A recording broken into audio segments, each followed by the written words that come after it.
Hi everyone, it's Lisa. Welcome back to my channel. In today's video, I'm going to be making a card with you featuring some new products from the Stamps of Life. I'll be using the 5x7 card die set as well as the Skinny Mini numbers dies, and this is a picture of the card that we will be making today. It'll be a happy birthday card, and here is a picture of the Skinny Mini number dies.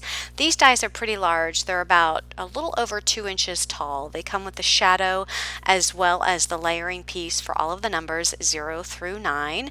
There's also a coordinating set, which is the Skinny Mini alphabet and the Skinny Mini symbols, which I'll be showing in another video.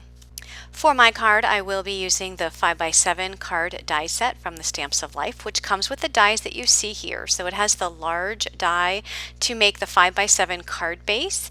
It also comes with some layering dies as well as that fun background striped die that you see there. It also comes with all of these fun words and flowers. So it comes with the happy birthday word die with the shadow. It comes with the happy hello word die with shadow, and it comes with the my friend word die with shadow, and then here is the flower that it comes with, again with the shadow die. So starting off, I will be using the largest die in the die set to die cut a piece of powdered sugar cardstock to die cut my card base. And just so you know, in order to use this particular die, you will need a larger die cutting machine because this die will not fit in a standard machine. You can still use this die set even without using the large 5x7 card die because you can still use the layering pieces and you can still use the word dies in a standard machine with a 6-inch opening. So I die cut the layering piece out of some poppy cardstock that would go right on top of the card base.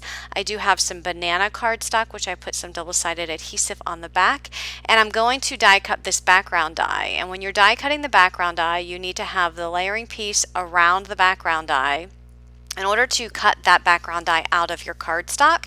And when that comes out of your die cutting machine, you get this fun striped background. Now if you wanted to, you can save all of these little striped pieces and you can piece them back in, maybe in a different color.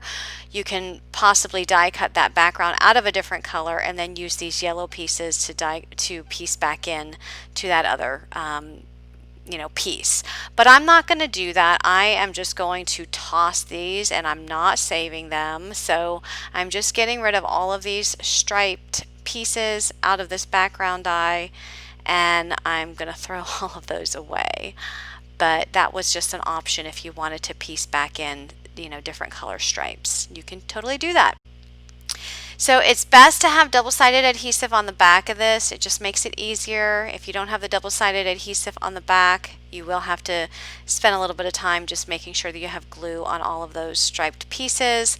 And if for some reason you don't get it perfectly aligned with that background piece, you can just take your scissors and just snip off the layer underneath, which in this case is the poppy layer, and just snip it off just to make it even with the top layer. And look at that fun background that you can now use on a card front. So here I'm taking one of the layering dies and I die cut a piece of artichoke cardstock that's going to layer directly underneath that background layer. And I'm using the Brighter Days collection paper pad to die cut the shadow layer from the Happy Birthday die out of that pattern paper. The happy birthday words are die cut out of the powdered sugar cardstock, and I did make sure I had double-sided adhesive on the back of that cardstock before running that die through the die cut machine. That die is so intricate. Look at the word birthday. You can see how thin those letters are, so you really need to make sure you have your double-sided adhesive on the back of that cardstock before you run that die through the die cut machine. It just makes it so much easier to adhere to the shadow layer.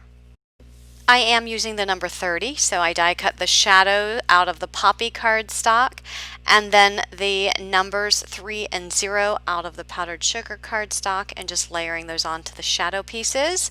I did die cut a flower out of the powdered sugar for the shadow layer and then the top layering pieces out of the poppy, and I did 3 flowers. Now I'm just adhering that background piece to the artichoke layering piece and just adding glue behind the happy birthday die. And I love these word dies that are included in this set.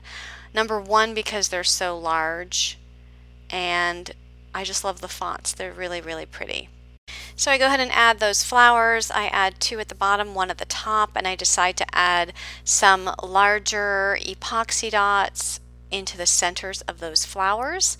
I also decided to add some double-sided adhesive foam tape to one of those flowers just to make it look like it's popped up on top of the flower there at the bottom. And the last thing is just to add some glue to the back of that entire card layer and add it to my white 5x7 card base that I previously die cut out. So that will complete this card. So if you have any questions or comments, please leave them below. And thanks so much for watching. And be sure to subscribe to my channel for more card making inspiration. Have a great day, everyone. Bye-bye.